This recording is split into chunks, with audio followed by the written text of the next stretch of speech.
Andrea Diamond, can you give a few quick examples of things you once believed or did as a Scientologist that you now shake your head at and think, I can't believe I thought or did that?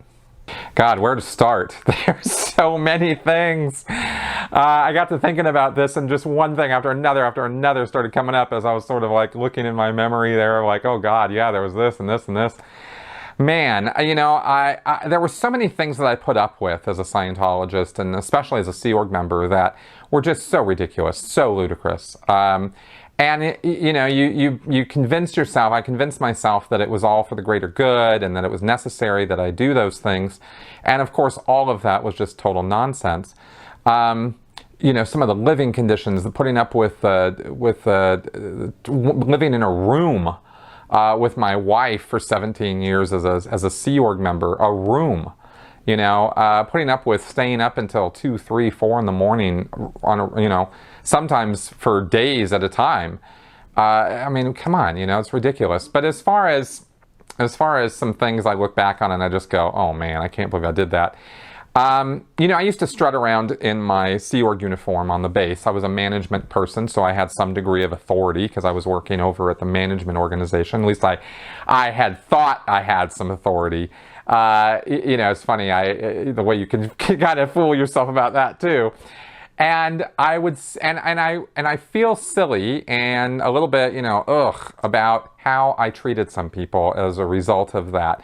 I would try, and sometimes, especially when I was a little jacked about something, you know, to emulate the more abusive or you know, stern way that some senior Sea Org executives would act, yelling and pounding the fist on the table, and you know, and really, you know, and I'm gonna, you know, I think one time I actually got like so upset. I was like in such a little, I was over at the LA organization across the street from where I worked, and I was talking to another Sea Org member there, and I had her in her office.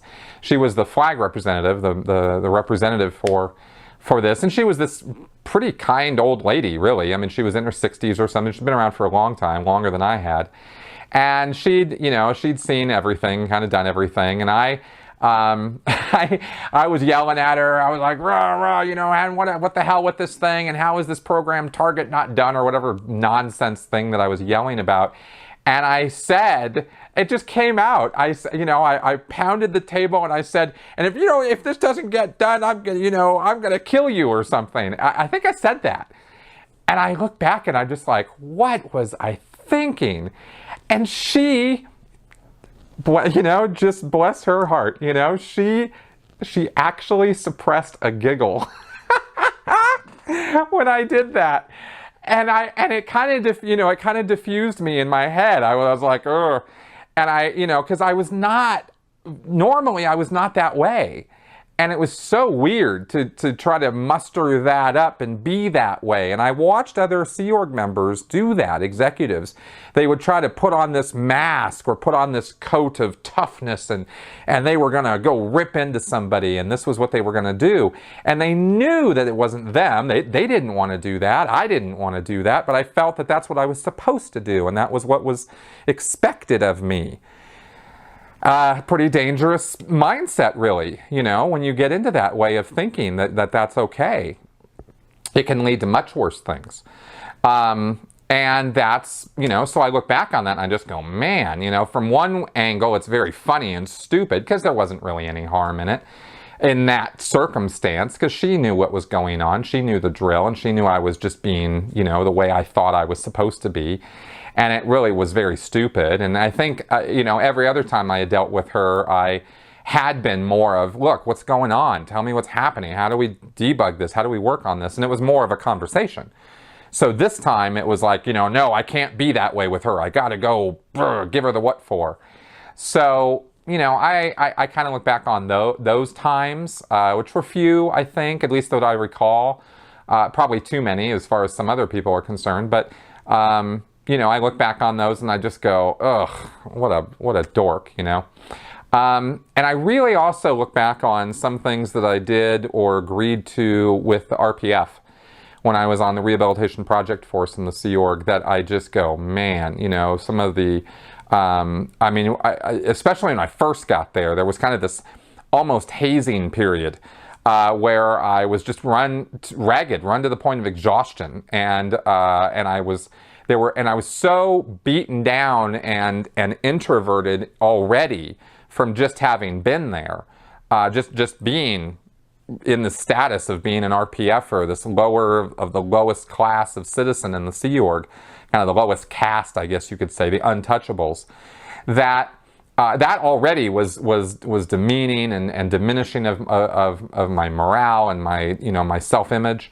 But then to be run so ragged, and I mean, there were times I was just kind of walking along in the halls, dusting the walls and crying. I mean, it was like bad, and putting up with that, thinking that was normal, that was that treating people that way and putting them in a situation like that was in any way an acceptable thing to do, agreeing with that. That was, I look back at that and I just go, what? Wow.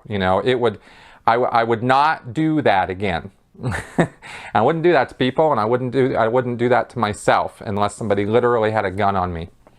And that would be the kind of circumstance it would take now in order for me to put myself in that kind of a situation again, or deal with that kind of an abusive environment. So those kind of things, I think, are what come to mind, pretty straight away.